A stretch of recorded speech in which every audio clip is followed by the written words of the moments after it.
Hello बच्चों, तो इलेक्ट्रोस्टैट्स के लास्ट वीडियो लेकर के आ गए हैं। इस वीडियो देखने के बाद एचसी वर्मा का जो फर्स्ट चैप्टर है इलेक्ट्रिक फील्ड एंड पोटेंशियल के सारे क्वेश्चंस आप लोग कर सकते हैं।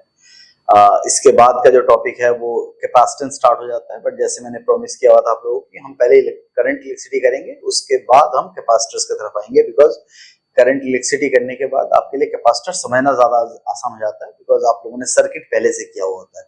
और फिर कैपेसिटर्स के अंदर जब रेजिस्टेंस भी लगाते हैं, रेजिस्टेंस प्लस कैपेसिटेंस सर्किट, तो उसमें भी रेजिस्टेंस के कंसेप्ट अगर आपको अच्छे समझ में आता है तभी जाकर के आप उसको कर सकते हैं।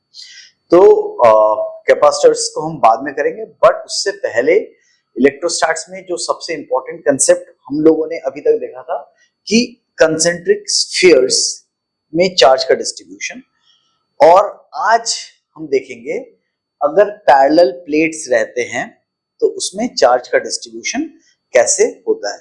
तो ये एक इंपॉर्टेंट कंसेप्ट है जो आज हम सीखेंगे। आज का वीडियो ज्यादा लंबा नहीं होगा, तो होप आप इस वीडियो को पूरा देखेंगे और इसके बाद आप एचसी वर्मा के क्वेश्चंस स्टार्ट कर सकते हैं। तो स्टार्ट करते हैं। चार्ज डिस्ट्रीब्यूशन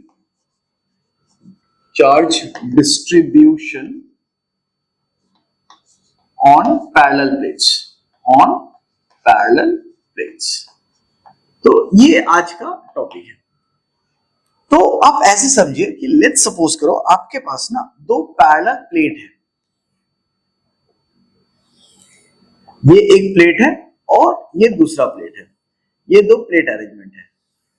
गौर करने वाली बात है कि ये दोनों प्लेट्स जो है वो इनफाइनाइट लेंथ के हैं, और मतलब इनका जो साइज है, मतलब एरिया इज इनफाइनाइट। और दूसरा, ये दोनों के दोनों मेटल के बने हुए हैं, मेटल। तो अगर ये कंडीशन है तो सबसे पहले हमको समझना होता है कि इसमें चार्ज किस तरह से फ्लो करती है। ठीक है, तो जैसे फॉर एग्जांपल अगर मैंने आपसे कहा कि इस, अभी मैं ये इनफाइनाइट वाला हटा देता हूं क्योंकि डायग्राम को डिस्ट्रैक्ट करता है। ठीक है, ये मेटल का बना हुआ है, ये भी आपको पता होना चाहिए। लेट्स सपोज करो आपने इसको एक चार्ज दे दिया Q1 और आपने इसको एक चार्ज दे दिया Q2। ठीक है, तो इस प्लेट के लेफ्ट हैंड साइड सरफेस पे और राइट हैंड साइड सरफेस, इस प्लेट के लेफ्ट हैंड साइड सरफेस और राइट हैंड साइड सरफेस, हर सरफेस पे कितना कितना चार्ज आएगा। आप लोगों में से काफी सारे बच्चों को ये पता होगा कि क्योंकि आपके स्कूल में बता दिया जा चुका है कि जो भी चार्जेस का सम होता है उस सम का हाफ इस लेफ्ट में और इस लेफ्ट में होगा। मतलब अगर मैं कहूं Q1 दिया, इसको Q2 दिया, तो this surface will get Q1 plus Q2 by 2 and this surface will get Q1 plus Q2 by 2। ये हमेशा ही होता है। ठीक है, sum of all charges given to both the plates, उसका सम का हाफ। ठीक है, तो अब Q1 में से इसको माइनस करेंगे, दैट मींस इसके पास अब बचेगा कितना राइट हैंड साइड पे, that is Q1 minus Q1 plus Q2 by 2। तो अगर आप इसको सॉल्व करोगे तो कितना होगा, that will be Q1 minus Q2 by 2। ये इसका आंसर आएगा। इस सरफेस पे कितना होगा, इस सरफेस पे अगर ध्यान से देखोगे तो आपको लिखना पड़ेगा Q2 minus Q1 plus Q2 by 2। ये सिचुएशन होगी। और जब आप इसको माइनस करोगे तो आपको दिखेगा यहां पे exactly Q2 minus Q1 by 2, which can again be written as minus of Q1 plus Q2 by 2। इस तरह से लिखा जा सकता है। तो अब देखो, इधर आया sum of all charges divided by 2, बचा हुआ चार्ज इधर है, उसका इंडक्शन इफेक्ट यहां पे आया। देखो ये Q1 माइनस Q2 by 2 है, सॉरी ये माइनस होगा, this will be minus, this is minus of Q1 minus Q2 by 2, और इधर आ जाएगा Q1 प्लस Q2 by 2। अगर ये सेम कंसेप्ट 3, 4 के लिए भी अगर आप लगा दो, लेट्स से फॉर एग्जांपल ऐसे कुछ पैरेलल प्लेट्स है, 3 और मैं 4 कर देता हूं। अगर आपको क्विकली आंसर करना है कि लेट्स सपोज करो इसको दिया Q1, इसको दिया Q2, इसको दिया Q3 और लेट्स सपोज करो इसको मैंने कुछ नहीं दिया, मान लेते हैं इसको मैंने कुछ नहीं दिया, ठीक है, तो भी चार्ज का डिस्ट्रीब्यूशन होगा इन पैरेलल प्लेट्स पे। यस, कितना कितना होगा, आप डायरेक्टली लिखना sum of all charges that is Q1 plus Q2 plus Q3 divided by 2 on this side of the plate, directly लिख देना, और इस side of the plate will be again Q1 plus Q2 plus Q3 by 2 always, ठीक है। अब यहां पे कितना बचेगा, Q1 माइनस दिस वैल्यू, तो आपको डायरेक्टली पता चल रहा होगा Q1 minus Q1 by 2 is Q1 by 2 और minus Q2 by 2 minus Q3 by 2, सो ये इसका टोटल, मतलब Q1 minus Q2 minus Q3 by 2 इसके ऊपर आ जाएगा।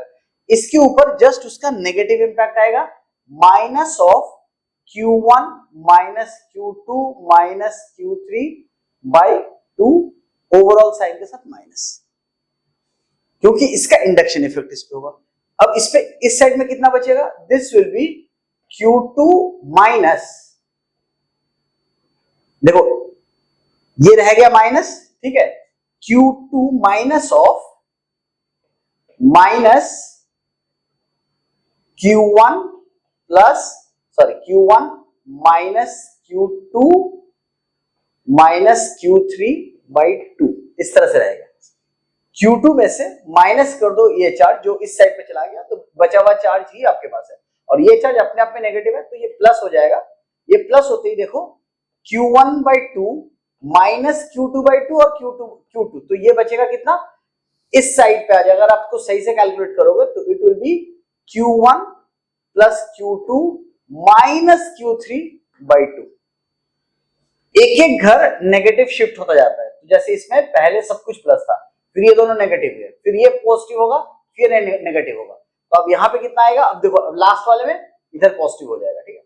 तो अब यहाँ पे कितना आएगा, यहाँ पे आएगा minus of Q1 plus Q2 minus Q3 by 2, इस सरफेस पे आया, और इस सरफेस पे कितना होगा, इस सरफेस पे होगा Q3 minus of minus Q1 plus Q2 minus Q3 by 2, ये दोनों तो प्लस हो गए, माइनस Q3 अब ऐड होकर के इस साइड में जो बचेगा that will be Q1 plus Q2 plus Q3 whole divided by 2, इस सरफेस पे बचेगा।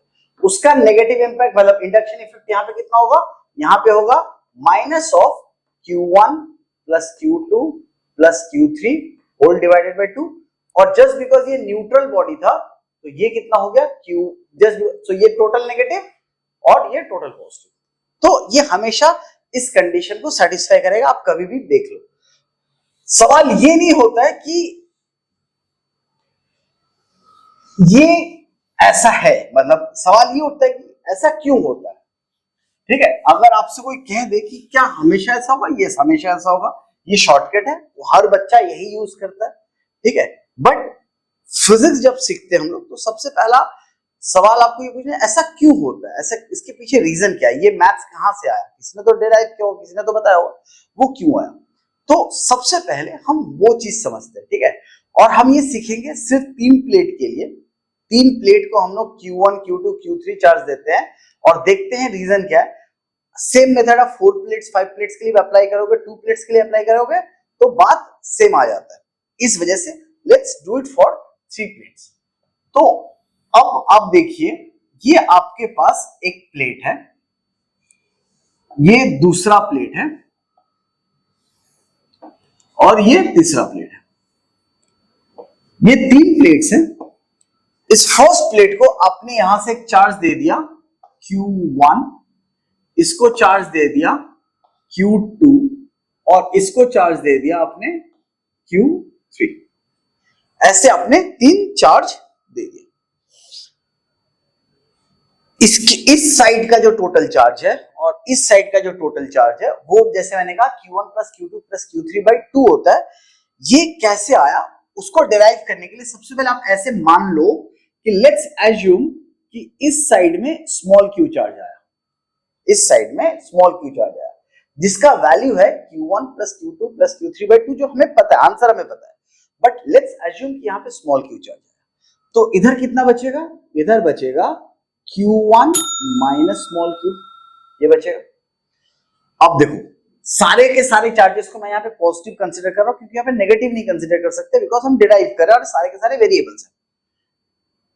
इसकी वजह से इलेक्ट्रिक फील्ड होगी, इसकी वजह से इलेक्ट्रिक फील्ड होगी, तो इस प्लेट का इंडक्शन इफेक्ट यहाँ पे आएगा। तो कैन वी से this is minus of Q1 minus small q, इसका इंडक्शन इफेक्ट। तो अगर यहाँ पे Q चार्ज होता तो यहाँ पे माइनस Q होता है, तो यहाँ पे Q1 माइनस स्मॉल q है, तो यहाँ पे Q1 minus of Q1 minus q किया है। तो इस साइड पे कितना होगा, इस साइड पे होगा Q2 minus minus of Q1 minus of small q, ये रहेगा। तो अगर हम इसको रिजॉल्व करते हैं तो that is Q2 plus Q1 minus of small q, ये है इस सरफेस के ऊपर चार्ज, इसकी हम जरूरत नहीं। आपको समझ में आ गया कि Q2 में से इतने से चार्ज को माइनस कर दो, जो बचा हुआ चार्ज है वही मेरे इस सरफेस पे है। इस सरफेस पे कितना आएगा, इसी का इंडक्शन इफेक्ट, तो that is minus of Q2 plus Q1 minus small q, और इस सरफेस पे कितना होगा, इसी का negative impact, so that will B Q3 minus of minus Q2 plus Q1 minus small q। अगर आप इसको सॉल्व करोगे तो ये माइनस माइनस प्लस हो गया, तो Q1 plus Q2 plus Q3 minus small q, ये होगा charge. So in terms of variables ऐसे कुछ चार्ज का डिस्ट्रीब्यूशन है। अब सवाल उठता है तो इसके बाद मैथ्स बनेगी कैसे, ये तो चार्ज का डिस्ट्रीब्यूशन वेरिएबल समझ में आ गया। प्लीज अंडरस्टैंड, ये एक मेटल है, ये एक मेटल है, मेटल के अंदर किसी भी इनर पॉइंट पे, अगर मैं इस पॉइंट की बात करूं, इस पॉइंट की बात करूं या फिर इस पॉइंट की बात करूं, किसी भी एक पॉइंट पे अब मान लो कि मानता नहीं है, मतलब अगर ये मेटल है तो इस पॉइंट का electric field will be equal to 0, electric field इसके अंदर 0 होगा। क्यों, क्योंकि ये मेटल है। तो इसका मतलब है ये सारे चार्ज अपने आप को कुछ इस तरह से अलाइन करेंगे सो दैट इस पॉइंट की इलेक्ट्रिक फील्ड 0 बन जाए। उस कंसेप्ट के हिसाब से ही ये चार्ज का अरेंजमेंट होगा। अब ध्यान से समझना, देखो जस्ट मैं यहां पे ऐसे डायग्राम से दिखा रहा हूं, ये एक प्लेट है, ठीक है, इस प्लेट में इस साइड पे चार्ज है, ठीक है, और ये जो चार्ज है ना, इसकी वजह से इलेक्ट्रिक फील्ड लाइंस इस डायरेक्शन में भी हो सकता है और इलेक्ट्रिक फील्ड लाइंस इस डायरेक्शन में भी हो सकता है। बट मेरा जो पॉइंट ऑफ इंटरेस्ट है वो इधर वाला है, मतलब ये मेरा पॉइंट ऑफ इंटरेस्ट है, तो हमें इस इलेक्ट्रिक फील्ड लाइन से कोई मतलब नहीं है, हम सिर्फ इस इलेक्ट्रिक फील्ड लाइन को ही कंसीडर करेंगे। सिमिलरली इस सरफेस पे भी कुछ Q चार्ज है, इस सरफेस की वजह से इस साइड में इलेक्ट्रिक फील्ड लाइंस होती है, इस साइड में भी इलेक्ट्रिक फील्ड लाइंस है, बट जस्ट बिकॉज मेरा पॉइंट ऑफ इंटरेस्ट ये है तो हम इस इलेक्ट्रिक फील्ड लाइन को कंसीडर नहीं करेंगे, हम सिर्फ इस इलेक्ट्रिक फील्ड लाइन को देखेंगे। सिमिलरली बगल में भी एक प्लेट है, इसके पास भी ऐसे प्लस चार्जेस हैं। अब इस प्लस चार्ज की वजह से electric field lines left hand side पे होगा कुछ इस तरह से, और राइट हैंड साइड पे भी होगा, बट ये जो राइट हैंड साइड वाला इलेक्ट्रिक फील्ड है वो इसको इंपैक्ट नहीं कर सकता, वो इस direction of electric field line की वजह से इंपैक्ट होगा। तो हम सिर्फ इस डायरेक्शन की इलेक्ट्रिक फील्ड लाइन को कंसीडर करेंगे, इस डायरेक्शन की इलेक्ट्रिक फील्ड को हम कंसीडर नहीं करेंगे। तो आपको अब समझ में आएगा कि लेट्स सपोज करो ये Q है और मुझे इस पॉइंट को इंपैक्ट करना, क्रिएट करना है, तो इस Q की वजह से ये electric field, total charge Q है, और अगर एरिया ऑफ द प्लेट काफी बड़ा है, but let's say the area of the plate is A, so this electric field becomes Q by 2A epsilon naught. क्योंकि किसी भी प्लेट के लिए, किसी भी चार्ज प्लेट के लिए, मतलब ऐसे शीट था, यहां पे इलेक्ट्रिक फील्ड स्ट्रेंथ कितना होता था, sigma bye 2 epsilon not, sigma bye 2 epsilon naught इधर और सिग्मा बाय 2 एप्सिलॉन नॉट इधर, दोनों साइड पे सिग्मा बाय 2 एप्सिलॉन नॉट होता था। तो सिग्मा क्या है, sigma is Q by A, areal charge density, तो Q by 2a epsilon naught, इधर की इलेक्ट्रिक फील्ड निकल गई। इधर वाले इलेक्ट्रिक फील्ड को हम कंसीडर नहीं करेंगे क्योंकि वो मेरे इस पॉइंट को इंपैक्ट नहीं करेगा। सिमिलरली Q1 माइनस Q, ये भी एक तरह से पॉजिटिव चार्ज है, तो इस पॉइंट को इंपैक्ट करने वाला इलेक्ट्रिक फील्ड यही होगा। प्लीज ध्यान से समझो, अगर ये लेट्स सपोज करो 5 कूलम है और ये इधर 2 कूलम है, तो 5 माइनस 2 दैट इज 3 कूलम, वो 3 कूलम है, तो ये भी पॉजिटिव की तरह ट्रीट हो रहा है। और जब पॉजिटिव है तो एक इलेक्ट्रिक फील्ड लाइंस राइट को निकलेंगी, तो एक इलेक्ट्रिक फील्ड लाइंस लेफ्ट को निकलेंगी। मुझे इस पॉइंट पे इंपैक्ट देखना है तो मुझे सिर्फ इस इलेक्ट्रिक फील्ड को देखना पड़ेगा। तो नाउ अब ये जो इलेक्ट्रिक फील्ड है, this electric field becomes Q1 minus Q by 2a epsilon naught, ये हो गई ये वाली इलेक्ट्रिक फील्ड। अब ध्यान से देखो, आपने एज्यूम किया था Q1 minus small q positive है, अगर ये वैल्यू पॉजिटिव है तो उसके सामने एक नेगेटिव लगा है, तो ये तो 100% नेगेटिव होगा, अदरवाइज ये नेगेटिव होगा तो वो पॉजिटिव होगा, किसी ना किसी का तो डायरेक्शन रिवर्स करेगा ही। तो जस्ट बिकॉज आपने इसको ऑलरेडी पॉजिटिव माना हुआ है तो आप इसको करोगे नेगेटिव की तरह ट्रीट। और नेगेटिव पे अगर कोई नेगेटिव चार्ज प्लेट है तो उस पे हमेशा इलेक्ट्रिक फील्ड लाइंस आके मोर्ज करती है, तो इलेक्ट्रिक फील्ड लाइंस इस डायरेक्शन से आके इस पे मर्ज कर सकती है और इस डायरेक्शन से भी आके इस पे मर्ज कर सकती है, दोनों डायरेक्शन से मर्ज कर सकती है।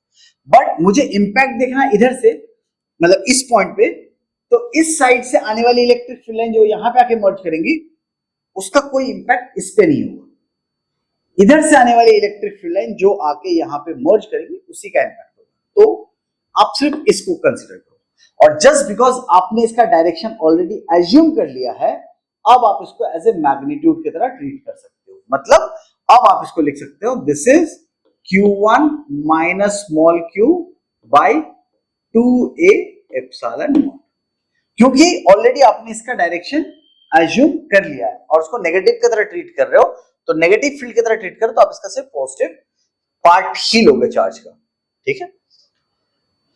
Now again I am considering this as positive because दो बड़े बड़े चार्ज ऐड हुए, उसमें से छोटा सा चार्ज माइनस हुआ है, इस पे इंपैक्ट देखना है, तो पॉजिटिव चार्ज का इंपैक्ट इसके ऊपर देखने के लिए हमें सिर्फ इस इलेक्ट्रिक फील्ड लाइन की जरूरत है, and this electric field line becomes Q2 plus Q1 minus small q by 2a epsilon naught, ठीक है। इस चार्ज प्लेट से इलेक्ट्रिक फील्ड लाइंस इधर जाएंगी और उस इलेक्ट्रिक फील्ड लाइन का इंपैक्ट इस पे आएगा। सो अगर ये पॉजिटिव है, ये पॉजिटिव है, तो ये नेगेटिव है, और जैसे ही ये नेगेटिव है तो इस पे इलेक्ट्रिक फील्ड लाइंस जो इस डायरेक्शन से इस डायरेक्शन में मूव कर रही है वही इसको इंपैक्ट करेगा। तो मैंने एक और लाइन बना दिया, something like this, something like this, ठीक है। कितना होगा, जस्ट बिकॉज के डायरेक्शन एज्यूम हो चुका है, तो Q2 plus Q1 minus small q by 2a epsilon naught, ये हो गया। एंड देन मेरे पास जो फाइनल बचा हुआ है this one which is again positive, क्योंकि ये पार्ट पॉजिटिव है, उसमें से एक स्मॉल निकल गया, तो इसकी वजह से इलेक्ट्रिक फील्ड लाइन कुछ इस डायरेक्शन में जाएगा which is Q1 plus Q2 plus Q3 minus small q by 2a epsilon naught, ये होगी इसकी electric field lines.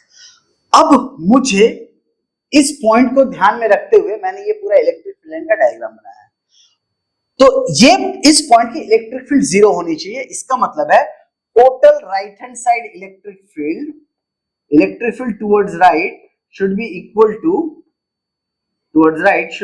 To electric field towards left, ये कंसीडर करना है।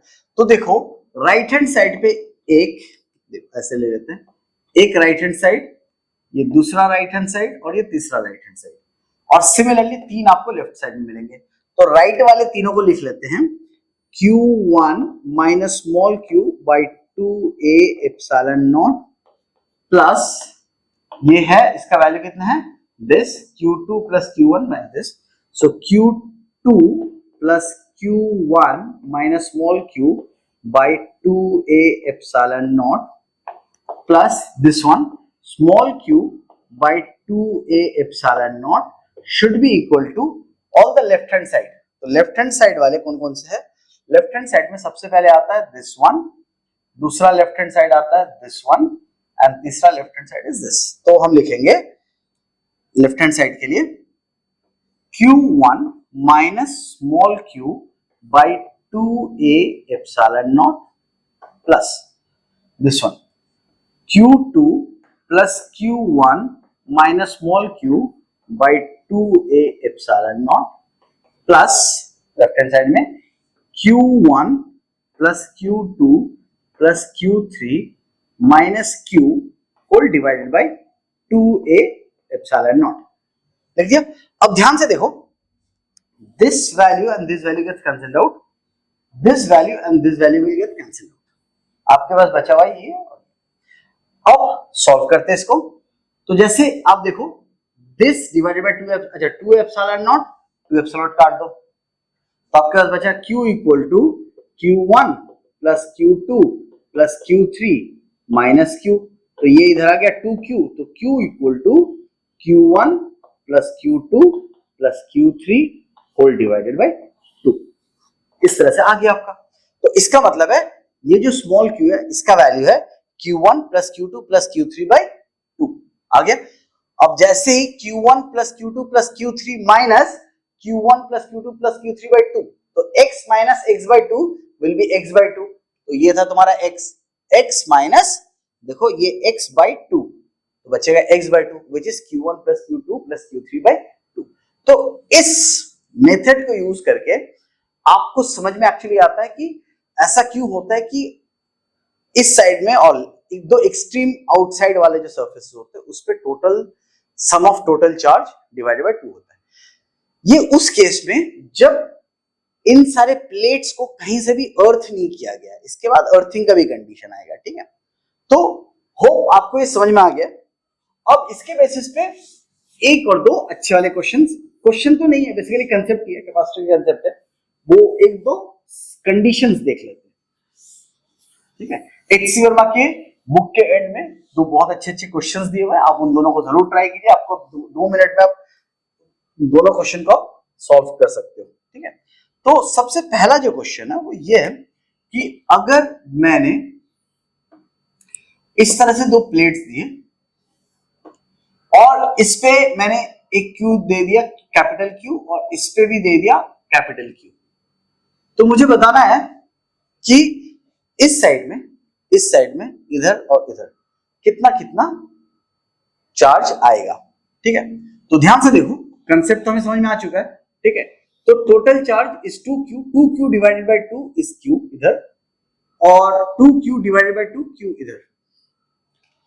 तो इधर आ गया q, इधर आ गया q, इसको मैंने टोटल चार्ज दिया था q, तो इस सरफेस पे आएगा 0, इसको भी टोटल चार्ज दिया था q, तो इस सरफेस पे आएगा 0. तो इसका मतलब है कि इसकी इलेक्ट्रिक फील्ड लाइंस इस कंडीशन पे कुछ इस तरह से जनरेट होगी. ठीक है, कुछ इस तरह से इलेक्ट्रिक फील्ड लाइंस जनरेट हो.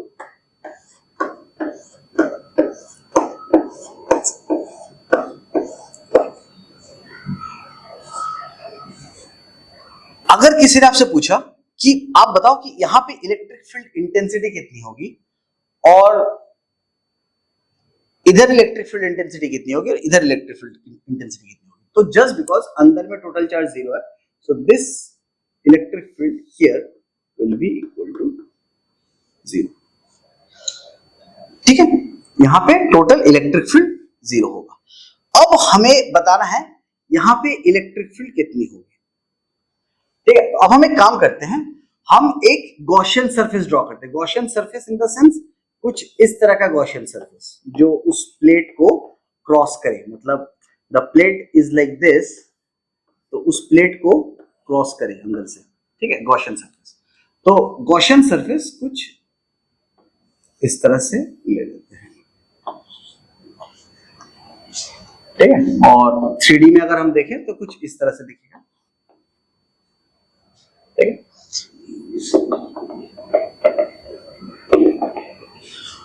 ये प्लेट भी कुछ इस तरह से है। तो अगर इस सरफेस का एरिया A है, इस सरफेस का एरिया अगर A है, तो इस गॉसियन सरफेस के अंदर टोटल, अब ऐसे समझो ये गॉसियन सरफेस है और गॉसियन सरफेस के अंदर ऐसे चार्ज एंट्रैप हो चुके हैं। कितना चार्ज एंट्रैप हुआ है? The total charge entrap is sigma times A, sigma that is charge density times A। तो अगर एरिया A है, इस साइड का एरिया A है, तो सिग्मा इंटू A। तो अगर सिग्मा इंटू A है तो टोटल फ्लक्स तो इधर नहीं जा रहा है, तो जो भी फ्लक्स है वो इधर निकल के जा रहा है। ध्यान से देखो, यहां से फ्लक्स इनफैक्ट यहां से इस पॉजिटिव चार्ज से जनरेट हुआ, पॉजिटिव चार्ज से जनरेट हुआ, और इस साइड में नहीं जा रहा बिकॉज इस साइड में मेटल है। तो इस बॉक्स से टोटल जो फ्लक्स निकल रहा है वो कितना फ्लक्स निकलेगा? Sigma A by epsilon naught. ये है मेरा total flux. Total flux is technically electric field into area, ठीक है, इलेक्ट्रिक फील्ड इनटू एरिया। और आपको दिख रहा होगा कि लाइक ये जो एरिया है A, इसी को क्रॉस कर रहा है, ये इस एरिया को क्रॉस कर रहा है, और उस एरिया के साथ ये एरिया वेक्टर है और यही मेरा इलेक्ट्रिक फील्ड वेक्टर है। तो दोनों के बीच का एंगल 0 डिग्री, तो cos 0 का वैल्यू 1। तो आप सीधे लिख सकते हो electric field is equal to sigma by epsilon naught, ठीक है। तो इसमें जो टोटल इलेक्ट्रिक फील्ड है that is sigma by epsilon naught. अब इतना तो गॉस लॉ आप नहीं लगाओगे वहां पे, तो हम कैसे याद रखेंगे कैसे कैसे इलेक्ट्रिक फील्ड फ्लो करता है, ठीक है।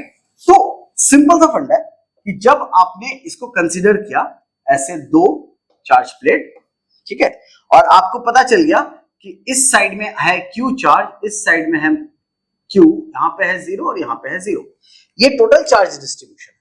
अब इसकी वजह से आपको हमेशा पता होगा इस साइड में इलेक्ट्रिक फील्ड होती है किसी भी एक प्लेट की वजह से Q by 2A epsilon naught, और इस डायरेक्शन में ये जनरेट करेगा Q by 2A epsilon not.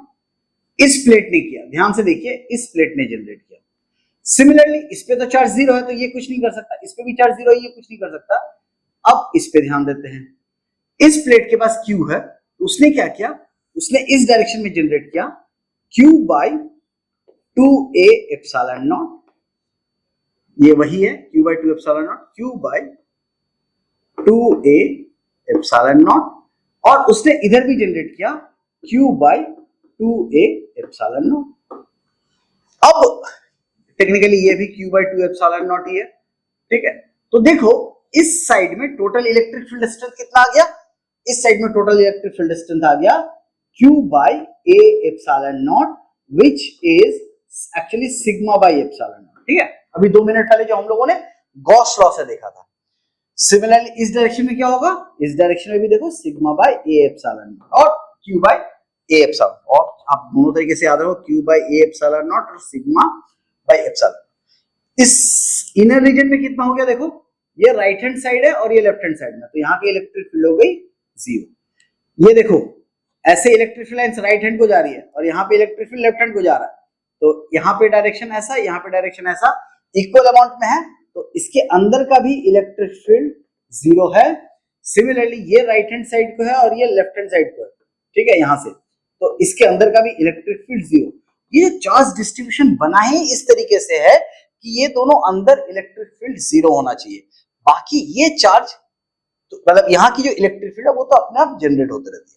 सो ये एक कंडीशन है। तो इस कंडीशन के हिसाब से आप ऐसा समझो कि अगर दोनों को पॉजिटिव चार्ज दिया गया तो उसका फाइनल क्या हो रहा है। तो क्या हुआ कि ये रहा दो पॉजिटिव प्लेट, इन दो पॉजिटिव प्लेट की वजह से इस डायरेक्शन की, तो आपको पता चलेगा कि अगर दोनों को Q चार्ज दिया गया, दोनों को Q चार्ज, तो इस डायरेक्शन में electric field strength Q by A epsilon naught और इस डायरेक्शन में Q by A epsilon naught और अंदर की इलेक्ट्रिक फील्ड हो गई 0। ठीक है, तो ये है पहला सिचुएशन। तो जैसा आपने देखा दो प्लेट्स की वजह से अगर दोनों में पॉजिटिव चार्ज दिया जाए दो प्लेट्स पे किस तरह से चार्ज डिस्ट्रीब्यूशन होता है, इलेक्ट्रिक फील्ड इंटेंसिटी किस साइड में कितना होता है। तो अगर हम लोग सेम कंडीशन लगाते हैं, अगर लेट्स सपोज करो ये रहा मेरा पैरेलल प्लेट और इस पैरेलल प्लेट के इस सरफेस को मतलब इस प्लेट को दिया आपने प्लस क्यू चार्ज और इसको दिया आपने minus Q charge, plus Q and minus Q, ध्यान से देखिए माइनस क्यू।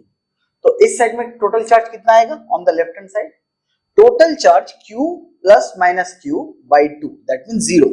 तो इस साइड में आएगा 0 और इस साइड में भी आएगा 0। ये q चार्ज, तो यहाँ पे इस पे टोटल चार्ज था q, इधर है 0, तो बाकी का बचा हुआ चार्ज q इधर आएगा, इधर था माइनस q और इधर गया 0, तो बचा हुआ चार्ज इस साइड पे आएगा। और देखो इंडक्शन इफेक्ट की कंडीशन भी सेटिस्फाई हो गई है, तो कुछ इस तरीके से इसके अंदर का चार्ज रहेगा। ठीक है, तो अब किसी ने पूछा इसके अंदर की इलेक्ट्रिक फील्ड कितनी है, तो आप फिर से यहां से एक गॉसियन सरफेस बना के निकाल सकते हो, बट अब मैं वो चीज नहीं करने वाला। इस Q की वजह से इस डायरेक्शन में इलेक्ट्रिक फील्ड होगी Q by 2a epsilon naught और इस डायरेक्शन में होगी Q by 2a epsilon naught. ये नेगेटिव चार्ज है तो इस डायरेक्शन में होगी Q by 2a epsilon not, magnitude क्योंकि नेगेटिव की वजह से आपने डायरेक्शन डिफाइन कर लिया, और इस डायरेक्शन से होगी Q by 2a epsilon naught. अब ध्यान से देखो ये राइट हैंड साइड पे Q बाई 2 एप्सिलॉन नॉट है और ये लेफ्ट हैंड साइड एक दूसरे को नैलिफाई कर दिया, तो यहाँ की इलेक्ट्रिक फील्ड हो गई 0, इधर लेफ्ट हैंड साइड और ये राइट हैंड साइड, ये लेफ्ट हैंड साइड और ये right hand side with the same magnitude, तो इधर की इलेक्ट्रिक फील्ड हो गई 0। तो बचा हुआ इलेक्ट्रिक फील्ड यहाँ पे आया, so this electric field is equal to Q by a epsilon naught. आप इसको सिग्मा बाई एप्सिलॉन नॉट के फॉर्म में भी लिख सकते हैं। So this is my electric field inside this. तो अगर दो प्लेट्स रखे हुए हैं और एक पे आपने प्लस क्यू चार्ज दिया और एक पे आपने माइनस क्यू चार्ज दिया, तो सारा का सारा इलेक्ट्रिक फील्ड जो है ना इन दोनों पैरेलल प्लेट के बीच में ही स्टोर होके रह जाता है। तो इलेक्ट्रिक फील्ड इस तरह से इनके बीच में ट्रैप हो गया। कितनी इलेक्ट्रिक फील्ड ट्रैप हो गई है, तो इलेक्ट्रिक फील्ड जो ट्रैप हुआ that is sigma by epsilon not, इतना इलेक्ट्रिक फील्ड ट्रैप हुआ। दूसरे तरीके से Q by a epsilon naught ये भी लिख सकते। अब इस प्लेट अरेंजमेंट, दो पैरेलल प्लेट, एक पे पॉजिटिव क्यू चार्ज एक पे नेगेटिव क्यू चार्ज जो दिया गया है, इस अरेंजमेंट को ही हम कैपेसिटर कहते हैं। और इस कैपेसिटर के अंदर ये इलेक्ट्रिक फील्ड जो स्टोर हो गई है, ये एक तरीके से एनर्जी स्टोर हो गया है। एक तरीके से इस पे एनर्जी स्टोर हो गया। कैसे समझो, इसका मतलब है यहाँ पे ऐसे पॉजिटिव चार्ज है और इधर नेगेटिव चार्ज है। जैसे ही किसी रेजिस्टेंस के साथ कनेक्ट करोगे, ये सारे के सारे पॉजिटिव तुरंत भागेंगे और जाके इस नेगेटिव चार्ज के साथ मर्ज कर देंगे, न्यूट्रलाइज कर देंगे। तो जो फ्लो होगा करंट का वो इस रेजिस्टेंस को हीट अप करेगा या फिर इसमें एनर्जी प्रोड्यूस करेगा किसी और फॉर्म में। तो जो स्टोर्ड एनर्जी है उस फॉर्म से निकल जाएगा। तो इस तरीके से ये एक तरह से एनर्जी स्टोरिंग डिवाइस है which is a capacitor. But ये जो पहले वाला था, जब हमने दो पैरेलल प्लेट को दोनों को ही अगर हमने क्यू चार्ज दिया, उसके आउटसाइड में इलेक्ट्रिक फील्ड थी, इनर साइड में इलेक्ट्रिक फील्ड स्टोर नहीं थी, तो वो मेरे लिए कैपेसिटर का काम नहीं करता, एनर्जी स्टोरिंग डिवाइस का काम नहीं करता। ठीक है, तो ये हो गया मेरा कैपेसिटर का कंसेप्ट। होप आपको ये समझ में आ गया है। ऑलराइट, तो अब किसी ने पूछा कि बताओ इसकी वजह से जो एनर्जी स्टोर हुई है, इसके अंदर कितनी एनर्जी स्टोर हुई है। अगर दोनों को capital Q minus Q charge दिएगा तो दोनों इसके अंदर कितनी एनर्जी स्टोर हुई है और एनर्जी डेंसिटी कितना है। तो let's assume the area of this parallel plate to be A and the distance between these two parallel plate is D। ठीक है, मान लेते हैं ऐसा। प्लीज ध्यान से समझना, ये बहुत ही इंपॉर्टेंट कंसेप्ट है। इसी कंसेप्ट के बेसिस पे आगे जाकर के charging and discharging of the capacitor आएगा। तो प्लीज इसको थोड़ा मेटाफोरिकली भी समझना। देखो, कोई भी कैपेसिटर को जब चार्ज किया जाता है तो एक बैटरी को लगाते हैं, बैटरी या सेल को लगाते हैं इस तरह से, और इसको जैसे ये positive side of the battery है और ये negative side of the battery है, तो यहां से प्लस क्यू चार्ज जाएगा और यहां से माइनस क्यू चार्ज जाएगा। तो क्या होगा कि यहां पे इस प्लेट पे पॉजिटिव चार्ज का डेंसिटी काफी हाई है और इस पे नेगेटिव चार्ज की डेंसिटी काफी, मतलब इस तरह से हम समझ सकते हैं, ठीक है। मतलब ये हायर पोटेंशियल है, लोअर पोटेंशियल है, तो इस पे पॉजिटिव चार्ज की डेंसिटी काफी ज्यादा है। तो सारे पॉजिटिव चार्ज एक दूसरे को पुश कर रहे होंगे कि तू निकल यहां से, मतलब मेरे को जगह दे, मुझे बैठने दे। तो ये इसमें से एक चार्ज होगा वो तुरंत भाग के इसके ऊपर जाके बैठ जाएगा, एक छोटा सा डीक्यू चार्ज इस पे जाएगा और जाके बैठ जाएगा। तो जब पहला चार्ज जाएगा बहुत इजीली जाके पहुंच जाएगा, क्योंकि यहां से धक्का मिल रहा है बट यहां पे कोई रोकने वाला नहीं है। फिर पहला चार्ज जाके बैठ गया, तो यहां पे 100 लड़के थे और यहां पे एक लड़का जाके बैठ गया। अब 99 लड़के बैठे हुए हैं, अब बोलेगा यार तू भी निकल, बहुत ज्यादा भीड़ हो गई यहाँ पे, तो दूसरा लड़का भी उठ के यहाँ पे जाएगा। जब ये दूसरा लड़का उठ के जा रहा होगा तो उसको एक टाइम पे देखिए यार यहाँ पे ऑलरेडी एक लड़का बैठा है, पता नहीं कैसा होगा, तो मन में एक हेजिटेशन जरूर आएगा। सो वो थोड़ा सा एक रेजिस्टेंस मिलेगा। फिर यहाँ पे दूसरा लड़का भी जाके बैठा, फिर यहाँ पे तो अभी 98 बचे हुए, फिर तीसरा लड़का भी भागेगा। अब देखिएगा यहाँ पे 2 लड़के, यार दोनों लड़के ना मतलब पसंद नहीं है, तो वो थोड़ा सा और ज्यादा हेजिटेट करेगा। तो ऐसे जैसे जैसे यहाँ से चार्ज मूव करके इसके ऊपर बैठता जाएगा, वैसे वैसे यहाँ पे जाके रेजिस्टेंस इसकी बढ़ती जाएगी। तो initial at time t equals to 0 एक कैपेसिटर एक सुपर कंडक्टर की तरह बिहेव करता है, मतलब उसके पास कोई रेजिस्टेंस नहीं होता। और इनफाइनाइट टाइम के बाद जब वो सैचुरेट हो जाता, फुल्ली चार्ज हो जाता, उस टाइम पे वो एकदम एक इंसुलेटर की तरह बिहेव करता और वो नए चार्ज को पास नहीं करने देता, ठीक है। But at any given moment इसके ऊपर टोटल चार्ज जो स्टोर होना दैट इज प्लस क्यू, इसके ऊपर टोटल चार्ज जो स्टोर होना वो माइनस क्यू, ये तो टोटल होना। But at any given point इसके पास अभी है प्लस क्यू और इसके ऊपर है माइनस क्यू, ठीक है। तो जिस मोमेंट पे इसके पास प्लस क्यू और इसके ऊपर माइनस क्यू है, उस मोमेंट पे इसके अंदर की इलेक्ट्रिक फील्ड स्ट्रेंथ कितनी है? इसके अंदर की इलेक्ट्रिक फील्ड स्ट्रेंथ है Q by A epsilon naught. और अगर इनके बीच का डिस्टेंस d है तो कैन वी से इस मोमेंट पे जो पोटेंशियल है, the potential is electric field into distance d, ठीक है। तो electric field is Q by A epsilon naught into d, this is my potential, ये पोटेंशियल है। अब इस पोटेंशियल में जो भी पोटेंशियल यहां पे है, इन दोनों के अक्रॉस वही पोटेंशियल है।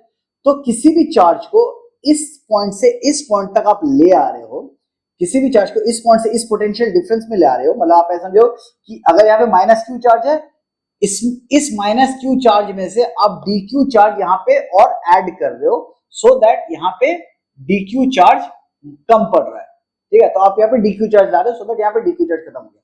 तो टेक्निकली जैसे ये सिचुएशन होगी, यहाँ पे क्या होगा, क्यू प्लस डी क्यू, और यहाँ पे हो जाएगा minus Q minus D Q, तो that is minus of Q plus D Q, ये चार्ज होगा, ठीक है। मतलब एक डी क्यू चार्ज उठा के आप यहां से यहां ला रहे हो, चाहे वो बैटरी कर रहा है, ठीक है। तो जैसे ये D Q amount of charge आते हो ऑलरेडी इस एग्जिस्टिंग इलेक्ट्रिक फील्ड में, तो आपको जो स्मॉल अमाउंट ऑफ वर्क करना पड़ेगा, that small amount of work is v times of D Q. तो अब वो v कितना है, Q d by A epsilon naught into D Q. ये जो इस इलेक्ट्रिक फील्ड में आप अब ये बैटरी को भूल जाओ, बिकॉज बैटरी मेरा कंसर्न नहीं है। इस इलेक्ट्रिक फील्ड में इसके ऊपर प्लस क्यू चार्ज है, एग्जिस्टिंग इलेक्ट्रिक फील्ड इतनी है, और एक डी क्यू चार्ज को उठा के इस पॉइंट से इस पॉइंट तक लाते हो, तो इस इलेक्ट्रिक फील्ड के अगेंस्ट आप वर्क करते हो, तो जो वर्क डन में वो जो भी वर्क डन होगा वही मेरा as a potential energy store होगा। तो ये कितना वर्क है, तो किसी भी क्यू टाइम पे जब क्यू चार्ज है उस टाइम पे अगर डी क्यू इलेक्ट्रिक फील्ड आते हैं तो इतना स्मॉल अमाउंट ऑफ वर्क करना पड़ता है। तो total work done equals to 0 to capital Q, Q d by A epsilon naught times d Q, ठीक है। तो ये सब तो कांस्टेंट है, क्यू का क्यू स्क्वायर बाय 2, तो capital Q square D by 2a epsilon naught. So this is my potential energy और वर्क डन. जो वर्क डन होगा वही मेरा as a potential energy store हो जाएगा. ठीक है, यही मेरा as a potential energy store हो जाएगा. तो इतनी एनर्जी है इसमें. तो एनर्जी डेंसिटी मतलब energy per unit volume of the capacitor कितना. तो इस कैपेसिटर का एरिया है a और डिस्टेंस है d. तो वॉल्यूम कितना होगा, volume will be volume equals to a into d. तो एनर्जी डेंसिटी इस तरह से लिखते हैं, एनर्जी डेंसिटी कितनी होगी, u by A D. u by A D करोगे तो देखो a और d, ठीक है. तो q square d by 2a epsilon naught into A D. तो dd gets cancel out, a square square हो गया, q square by 2a square epsilon naught. तो ये टेक्निकली सिग्मा स्क्वायर है. तो sigma square by 2 epsilon naught is my energy density. तो ये एक कंसेप्ट है जो आपको समझने की जरूरत है. तो कैपेसिटर के केस में अगर इस तरह से पैरेलल प्लेट अरेंजमेंट होती है तो ये एनर्जी मतलब इस तरीके से आप एनर्जी कैलकुलेट कर सकते हो कि अगर Q चार्ज है तो इतनी एनर्जी होती है. ठीक है, जब हम कैपेसिटर्स करेंगे तो कैपेसिटर्स को फिर C के टर्म्स में देखेंगे. फिलहाल अभी हम लोग कैपेसिटर्स नहीं कर रहे, तो कैपेसिटर्स का जो कैपेसिटेंस वैल्यू है C उसको अभी हम टैकल नहीं कर रहे, वो हम बाद में टैकल करेंगे. और अब इस वीडियो का जो लास्ट टॉपिक है, self energy due to a charged sphere. जैसे एक स्फीयर है, इसके ऊपर टोटल Q चार्ज स्टोर कर देते हो, Q चार्ज स्टोर कर देते हो, तो इसकी वजह से इसके पास ऐसा इलेक्ट्रिक फील्ड लाइंस जनरेट होता है हर तरफ बाहर की तरफ. ठीक है, तो इलेक्ट्रिक फील्ड लाइंस आई तो मतलब इसके पास एक एनर्जी है, मतलब जो टूट के बिखरना चाहता है तो कुछ तो एनर्जी है. या फिर ये चार्ज अपने आप तो आएगा नहीं, पहला चार्ज आएगा बहुत इजीली आएगा. जैसे दूसरा चार्ज कोई सरफेस पे लाने की कोशिश करोगे आपको थोड़ा बहुत रिपल्शन मिलेगा, फिर तीसरा चार्ज लाओगे तो और ज्यादा रिपल्शन मिलेगा, चौथा चार्ज और ज्यादा रिपल्शन. तो कुछ चार्ज लाने में कुछ तो वर्क करना पड़ेगा, वही जो वर्क है वो इसके अंदर as a potential energy store हो जाएगा. तो अगर हमने Q चार्ज से इस सरफेस को चार्ज कर दिया Q चार्ज से, तो बताओ कितना वर्क करना पड़ा. सिंपल सा फंडा है कि जब मान लेते हैं कि किसी एक मोमेंट पे Q चार्ज है और इनफाइनाइट से किसी dQ चार्ज को ला रहे हैं, कहां पे, डिस्टेंस इस पोजीशन पे. तो इनफाइनाइट का पोटेंशियल है 0. यहां का पोटेंशियल कितना है, यहां का पोटेंशियल है small q by 4 pi epsilon naught times r.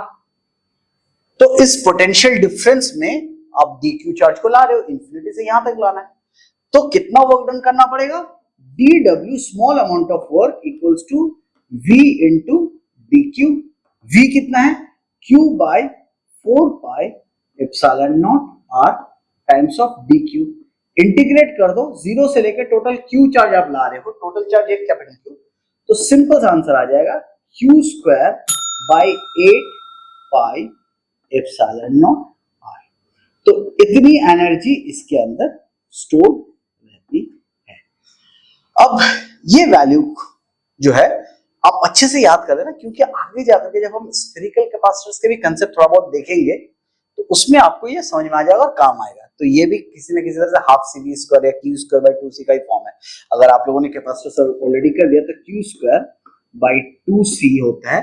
तो देखो आप इन दोनों को कंपेयर करो तो C equal to 4 pi epsilon naught r, मतलब एक स्फेरिकल कैपेसिटर का capacitance 4 pi epsilon naught r होता है. ठीक है, तो इस तरीके से हम जब कैपेसिटर्स करेंगे इसको और डिटेल में करेंगे, बट फिलहाल के लिए ये जो self energy of A charge sphere का कंसेप्ट है ये समझना बहुत जरूरी है, और ये होती है इसका टोटल एनर्जी. तो इस तरह से आज हम लोगों ने पैरेलल प्लेट्स के दो क्वेश्चन, मतलब इतने सारे क्वेश्चन सेल्फ एनर्जी के बारे में किया. अब जो एक और टॉपिक बचा है वो है कि अगर हम अर्थिंग करते हैं पैरेलल प्लेट्स पे, अगर हमने अर्थिंग कर दी तो क्या सिचुएशन होती है. जैसे फॉर एग्जांपल अगर इस तरीके से पैरेलल प्लेट्स हैं और किसी ने आपसे कहा कि देखो भैया इस साइड को ना ऐसे अर्थ कर दिया गया है, इसको हमने दिया था Q1 चार्ज, इसको दिया था हमने Q2 चार्ज, इसको हमने दिया था Q3 चार्ज, ठीक है, और ये साइड है अर्थ। तो बताओ कि अब क्या कंडीशन होगी। तो देखो अब की कंडीशन ना कुछ ज्यादा बदला नहीं है। अब टेक्निकली ये आइसोलेटेड सिस्टम नहीं है, तो इसके ऊपर इस Q2 का कोई सेंस नहीं बनता, वो अपने आप रीअरेंज करेगा। कैसे? देखो ये है Q1, तो आप ये मान लो कि इस साइड में आया स्मॉल q1, तो इधर बचा capital Q1 minus small q1, ठीक है, capital Q1 minus small q1। इसका induction effect minus of Q1 minus Q1, ये Q1 है, ध्यान देना, ठीक है, इसका इंडक्शन इफेक्ट इधर आएगा। इस सरफेस पे कितना होगा? तो मैं ये नहीं कह सकता Q2 minus of minus this, Q2 minus ये चार्ज मैं नहीं कह सकता, बिकॉज ये अर्थ से कनेक्टेड है, और अर्थ जो है वो चार्ज ले सकता है, चार्ज दे भी सकता है, तो चार्ज कंजर्व हो ये जरूरी नहीं है। तो चार्ज यहाँ पे कंजर्व होना जरूरी नहीं है, तो हम यहाँ पे चुपके से ले लेंगे। ओके, इस साइड में जो दूसरा वेरिएबल है Q2 वो आ गया, तो एक वेरिएबल है स्मॉल q1, दूसरा वेरिएबल है स्मॉल q2, ये कंडीशन ले लिया। उसकी वजह से यहाँ पे आ जाएगा माइनस q2, और ये आइसोलेटेड सिस्टम है, तो इधर बच जाएगा q3 minus of minus q2, तो ये हो जाएगा q3 प्लस q2, ये कंडीशन हो गई। अब देखो इस पॉइंट के इलेक्ट्रिक फील्ड को जीरो करते हैं, और जहां पे अर्थ होता है ना, तो अर्थ के उस पॉइंट को भी हम जीरो करते हैं, तो यहाँ पे दो जगह पे इलेक्ट्रिक फील्ड जीरो करना होगा। वो कंडीशन, दो इक्वेशन को सॉल्व करेंगे तो Q2 और Q1 निकल के आ जाएगा। सिंपल इतना ही होता है अर्थ पैरेलल प्लेट्स के अर्थिंग में। तो जहां पे भी ये अर्थ किया गया उस पॉइंट पे वो किसी मेटल के थ्रू अर्थ किया जाता है, और जब मेटल के थ्रू अर्थ किया था तो मेटल के अंदर की इलेक्ट्रिक फील्ड जीरो होती है, इस वजह से इस पॉइंट का भी इलेक्ट्रिक फील्ड जीरो मानते हुए ही इस क्वेश्चन को सॉल्व करना होगा। तो नाउ अब कैसे करेंगे? ये पॉजिटिव चार्ज, ये पॉजिटिव चार्ज, ये नेगेटिव चार्ज, ये। तो देखो सबसे पहले इसकी कंडीशन लेते हैं। तो अगर हम इसकी कंडीशन लेके चले तो हम लोग पहले नीचे करते हैं, ये राइट हैंड साइड, इसकी वजह से राइट हैंड साइड, ये नेगेटिव चार्ज है, इसकी वजह से नेगेटिव, ये पॉजिटिव चार्ज है, इसकी वजह से पॉजिटिव। देखो हम सिर्फ इसके ऊपर इफेक्ट देख रहे हैं, ठीक है, ये नेगेटिव चार्ज है, इसकी वजह से नेगेटिव चार्ज, और ये पॉजिटिव चार्ज लिया हुआ है तो इसकी वजह से पॉजिटिव चार्ज, ठीक है। सो पॉजिटिव कौन कौन से हैं? This one and this one, ये। तो इसका वैल्यू कितना है? इसका वैल्यू है Q1 by 2a epsilon naught, ठीक है, ये हो गया Qa। ये कितना है? ये वैल्यू है Q1 minus small q1 plus Q1 minus small q1 by 2a epsilon naught, plus तीसरा वाला कौन सा है? ये वाला, तो that is Q2 by 2a epsilon naught is equal to, अब मुझे लेफ्ट हैंड वाले सारे को करने, ठीक है, दिस वन। तो ये कितना है? Q1 minus small q1 by 2a epsilon not, this one, ये निकल गया।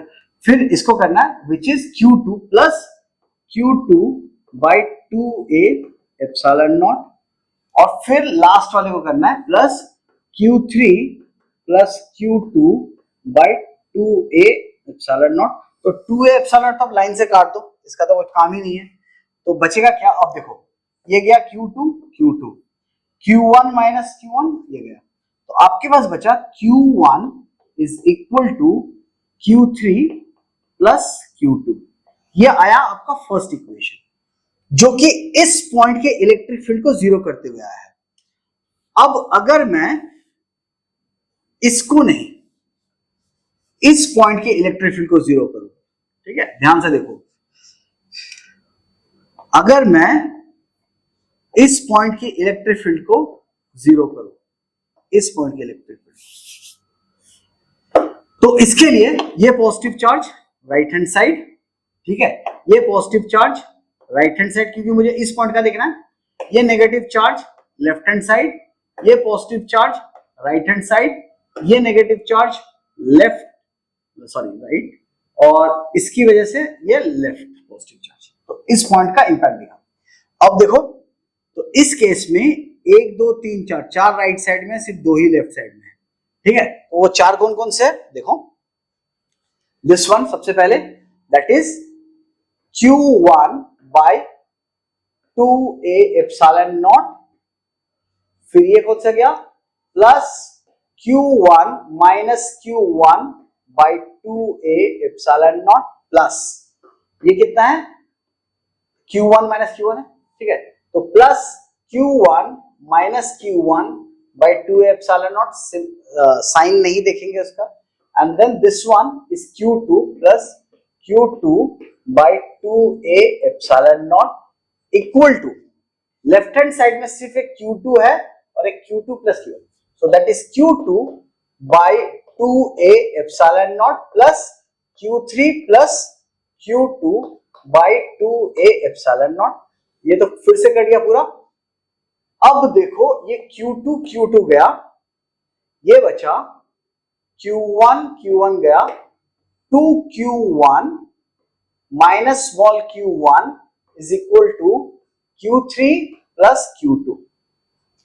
तो इसको इधर लेते हैं, 2Q1 minus Q3 is equal to Q1 plus Q2, और इसमें से देखते हैं Q1 minus Q2 is equal to Q3, add कर देते हैं, ये दोनों गया, 2Q1, तो Q1 is equal to capital Q1 और Q2 equal to capital Q1 minus Q3 is equal to Q2। दोनों इक्वेशन को सॉल्व करके, मतलब ये तो पहले इन दोनों को सॉल्व करके, तो capital Q2 is equal to this और small q1 equal to Q। तो इसका मतलब है फाइनल जो चार्ज अरेंजमेंट होगी इनकी वजह से वो कुछ इस तरीके से होगा। Q1 तो यहां पे आ गया Q1, ठीक है, तो इधर हो गया 0 क्योंकि आइसोलेटेड सिस्टम है, ठीक है। तो इधर भी होगा 0, क्यों, इंडक्शन इफेक्ट, उसकी वजह से। अब यहां पे Q2 है, that is Q1 minus Q3, ये हो गया Q1 माइनस Q3, उसका इंडक्शन इफेक्ट यहां पे आएगा, दैट इज माइनस ऑफ, और technically this is Q3 minus Q1, Q3 minus Q1, तो इसके पास कितना बचेगा, this is Q3 plus Q2, तो Q2 इज दिस, तो Q3 plus Q2, Q1 minus Q3, ठीक है। तो Q3 गेट्स कैंसिल्ड आउट, देखो ये रहा टोटल चार्ज इस सरफेस पे Q1। तो अब जैसे इस सरफेस पे Q1 है और इस प्लेट पे देखो Q1 माइनस Q1 कैंसिल होकर टोटल Q3 चार्ज बचा हुआ है, और ये आइसोलेटेड सिस्टम नहीं है तो इस पे Q1 माइनस Q3 है, और इस तरीके से अपने सारे प्लेट्स के सारे सरफेसेस पे अपनी चार्ज निकाल लिया है, ठीक है। और ये उस रूल को फॉलो नहीं कर रहा जहां पे हम ये कह सकते हैं sum of all charge divided by 2। तो जब भी अर्थिंग सिस्टम हो तब आप ऐसे कंडीशंस मत लगाना, कभी हो सकता है अर्थ इस साइड पे कर दे, कभी अर्थ इस साइड पे कर दे, अर्थिंग इधर भी कर सकता है, इधर भी कर सकता है, किसी भी साइड पे अर्थ वो कर सकता है। और जस्ट बिकॉज ये इनफाइनाइट है तो ऐसा नहीं हो सकता कि वो नीचे की तरफ अर्थ करेगा, वो किसी ना किसी साइड को ही अर्थ कर सकता है, और उस जिस भी साइड को अर्थ कर रहा है उस साइड का अर्थिंग का मतलब है वहां की इलेक्ट्रिक फील्ड 0। तो दो इलेक्ट्रिक फील्ड 0 की कंडीशन बनती है, एक किसी भी मेटल के अंदर की इलेक्ट्रिक फील्ड 0 और एक अर्थ जिस साइड पे है उस एरिया के उस जोन की इलेक्ट्रिक फील्ड 0। तो इस तरीके से आप पैरेलल प्लेट्स के कोई भी क्वेश्चंस आप इजीली टैकल कर सकते हो, जाके HC वर्मा खत्म कर देना। तो मोस्ट प्रोबेबली नेक्स्ट क्लास में बिफोर आई स्टार्ट इलेक्ट्रिसिटी मैं HC वर्मा के जो अच्छे वाले क्वेश्चंस है वो एक बार जरूर टैकल कर लूंगा, और आप लोगों को शायद लाइव मतलब वीडियो में करके भी आपको दिखाऊंगा, ठीक है। तो आज के लिए इतना ही, होप आपको ये वीडियो अच्छा लगा, और अगर आपको पसंद आए तो प्लीज लाइक, कमेंट, शेयर कीजिए, अपने दोस्तों को बताइए इस चैनल के बारे में। Thank you.